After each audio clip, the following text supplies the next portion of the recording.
They're here, everyone. They are the smart kids at the shops with their mothers or fathers, riding their bikes around the streets and playing down by the river, as well as talking to their friends on their smartphones. Join the smart kids each week as they discover, explore, and solve the mysteries of today. Here's your host, JT Crowley. Hello, and welcome to Podcast 11. Do you know, it's hard to believe that we're gathering pace with all the stories within the book. Last week, I was talking to you about Dantle and the earthquake that struck his home city of Arequipa in Peru, and how he rescued his brother.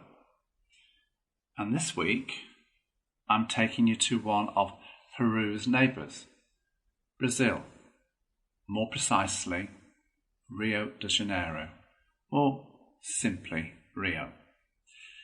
Now, Rio is a huge seaside city, famed for its Copacabana and Ipanema beaches.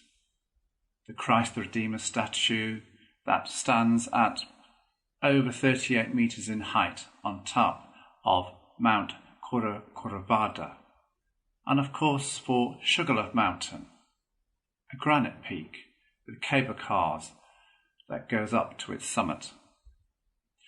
The city is also known for its sprawling favelas, shantytowns, slums, however you want to phrase them.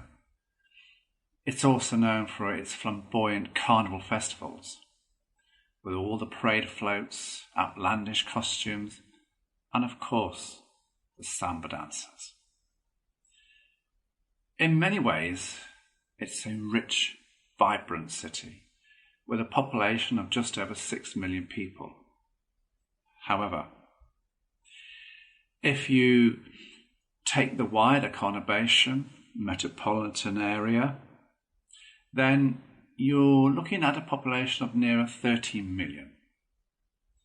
However, it's not the biggest city in Brazil. That status goes to Sao Paulo with 22 million people. But Rio is probably the most known of all Brazil's biggest cities. Rio is a fascinating place. And although I've not been to Rio, and for that matter, nor have I been to Brazil, but they are definitely on my bucket list to go and see. Guys, go and have a look on Google Earth at Rio. And coming to think about it, have a look at Brazil as a whole. This story I had in mind for the full age range of kids I write for, so you can read. So this story is really for the 8 to 14-year-olds. Take a look, folks. I hope you enjoy reading it.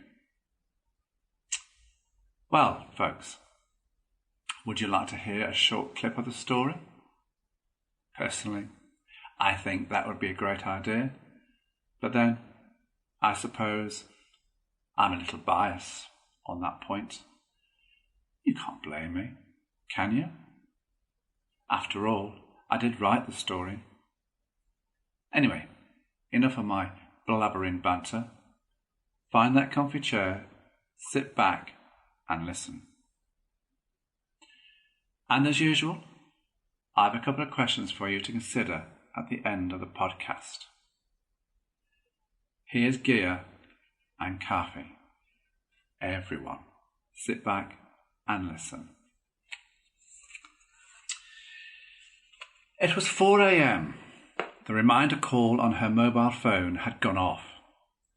With bleary eyes, she quietly rolled herself out of bed, tossing the duvet aside. 2 messages and 1 Facebook notification showed on the phone. Her Twitter account had been extraordinarily quiet throughout the night, much to her dismay. Kaahi was already up and sitting at the family table, fitting his prosthetic leg to his stump. He'd come to Brazil from Somalia 3 years ago as an illegal immigrant, The war that had been raging there for several years had not only destroyed his homeland, but also left him orphaned, homeless, and without his left leg beneath his kneecap. The mine he had stood on that totally destroyed all the bone and tissues. The decision to amputate was taken by one of the top surgeons at the main hospital in Mogadishu, Somalia's capital city. Guia had first noticed Kaahi sitting amongst the down and outs in one of the narrow alleyways where she and her father delivered soup to the homeless in the nearby favela. What struck her most about Kaahi was how polite, clean and well-spoken he was. The normal response from the street people was aggression and foul language, often caused by the side effects of alcohol and drugs. For weeks she and her father would do the evening soup run, and every night Kaahi would wait in the same place for his soup and whatever Guia and her father had managed to scrounge from their local shops and cafes. He was in pain from the infection that had infiltrated his stump. Guia could see the pain etched on his face. One night, walking home, she told her father about the young Somali boy and his desperate plight. She explained to her father how she had taken the time to get to know Kaahi, that his dream was to take part in the 2016 Paralympics there in Rio de Janeiro, a city known to the world as simply Rio. The following morning, Guia's father had made a decision. They would trawl the favela back streets looking for Kaahi. Her father knew that if gangrene had taken hold, Kaahi wouldn't survive much longer. It was late afternoon when Guia spotted a bundle of rags propped up against the sides of a dilapidated wooden hut whose orange faded sides had been heavily daubed with honour badges from one of the local gangs. It was the green stick wedged between the window and the door frame that Guia instantly recognised. Carefully pulling back the tattered rags, two frightened dark eyes stared back at her. It was Kaahi, the young 12-year-old emaciated black boy. Guia tapped him gently on the shoulder. Looking slightly dazed and shielding his eyes from the bright afternoon sun, he smiled at Guia, exposing a wonderful set of white African teeth. Kaahi, you're coming to live with us. End of. Why, Guia? You just are. The small shanty house she shared with her father and three sisters consisted of a small kitchen to the front, along with a moderately sized living room that led onto a small terrace that was littered with small model houses made out of breeze block or milk crates painted in bright pinks, yellows, greens and purple. It was a hobby her mother had until she passed away 2 years ago. The three small bedrooms that sat directly above the living room were accessed by a hole in the ceiling through which a ladder was placed. For the toilet and washing facilities, well, that was a trip to their aunt's 4 doors down. It was clear for all to see that Kaahi's leg was badly infected and that he needed urgent medical attention. The look on her father's face said it all. Getting treatment at the local hospitals would be difficult, as Kaahi had no identification papers or money. It was early evening, and the storms that had been promised had arrived. Guia went to her room. The noise the rain made as it pelted down on the corrugated roof was deafening. Her bed was the bottom bunk, and under it was a gold box. In it was a blue bank passbook. Pulling it out and scrambling down the ladder, she showed her father how much was in her account. Her father was astonished. He had an inkling that she had an account, but how much was in the account shocked him. How have you managed to accumulate all this money? Father, I have been writing short stories and putting them on Amazon. What I make from the stories goes to my business bank account each month, So, you see, I have enough money to pay for a private doctor at one of the smart clinics near the beach at Copacabana. But you don't have a computer, so how? I go to an internet cafe after school each day down by the beach. The money I have made was to go towards a laptop and a mobile phone, so I could write my stories from home. We'll talk about this later, but for now you need to go and get an appointment for Kaahi. With the threat of further discussions with her father re the money in her bank account, she left for the smart part of Copacabana. She knew how the conversation with her father would go, but she would stand her ground. For this money was hers, her future, and escape from the poverty-stricken, violent favela she lived in. The appointment with the consultant next morning was brief. Kaahi was given a course of antibiotics to clear up the infection, with a further appointment made for 2 weeks' time to see what treatments would be required, if necessary, of course. Guia knew about Kaahi's dream to become a gold medal winner in the Rio 2016 Paralympics. She also knew that to run for Brazil, Kaahi would have to become a Brazilian citizen. How to register for citizenship and what procedures to follow, she had no idea. But the government website on Brazilian citizenship would be a good place to start.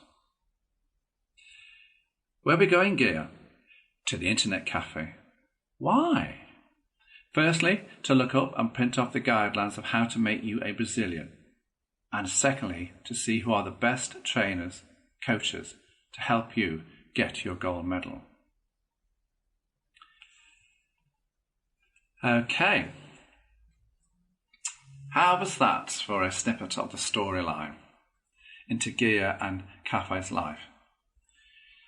If you like the story, as well as all the others that have gone before, then you can go onto Amazon.com, search J.T. Crowley, The Smart Kids, and buy the book. Equally, you can download the Kindle version.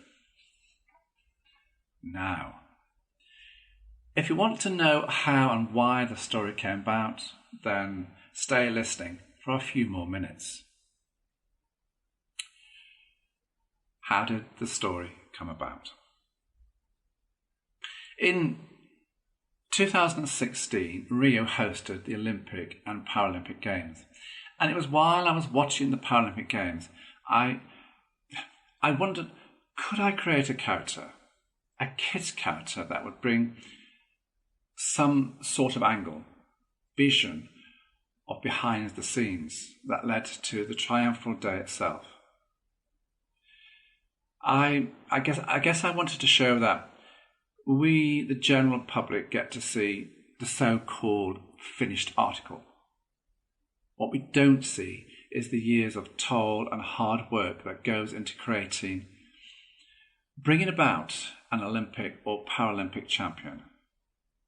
You see, kids, it's not just about the physical side of things. If you ask any athlete, they'll tell you it's about the mental battle as well, the belief, the game plan, the psychological strategy put into place to win, and how to emotionally handle the upsets, the defeats. But also to have the ability to raise your game. And on the day itself, creating a positive mindset and staying in that zone. So, this story takes you behind the scenes of Kaahi's dream of being a Paralympic gold medalist. Equally, it's about Guia's passion, determination, encouragement to get Kaahi to fulfill his dream, but at the same time, draw attention to herself, so that she could succeed with her dream of being an Olympic champion in the Tokyo 2020 Games, which, of course, we all know now didn't happen due to COVID-19. And hopefully those games will go ahead in 2021. Why did I write the story? Interesting. I wanted to show to kids that no matter what life throws at you, you can overcome all the challenges that come your way. So I deliberately opted for the Paralympics because I wanted to show to you kids that kids with a disability are still kids who can achieve phenomenal things and succeed in whatever they want to achieve. Plus, I also wanted to show, to demonstrate, however you want to phrase it, how an able-bodied person and someone living with a physical disability can work together to improve their lives. So I wrote the story of Guia with Kaahi. And with lots of my stories, there are lots of underlying layers to the story for you to think about. Question. In the story itself, I tell you what classification class Kaahi was placed in for the 200 and 400 metre races. Now, you'll have to read the story in full to answer this question. What was the classification number? Another question. What did Guia do to raise money to fund Kaahi? Again, you'll have to read the full story to answer that one. And finally, what colours are in the national flag of Brazil? Do you think by now, kids, you're getting the hint that I want you to buy the books or download the Kindle version? Because some of the questions, you have to go and read the full story. Nothing like doing a bit of advertising, is the kids. Now, by now, kids, you should have 11 stickers on your world map that you have in your bedroom. So, as you follow the characters all over the world. Now, next week in podcast 12, I'm taking you to Switzerland, Davos to be precise. And it's here we meet Emerita and her dog Gretel. That story is about a rescue. It's the rescue of the French ambassador's wife from a devastating avalanche. So, until then, this is JT Crowley signing off as I do every week. So wherever you are watching the video or listening to the podcast in the world, stay safe. But have fun, just like my characters. See you in Switzerland next week. Bye for now. Thanks for listening to The Smart Kids. Want to follow more of their adventures? Check out The Smart Kids by JT Crowley on Amazon.com now.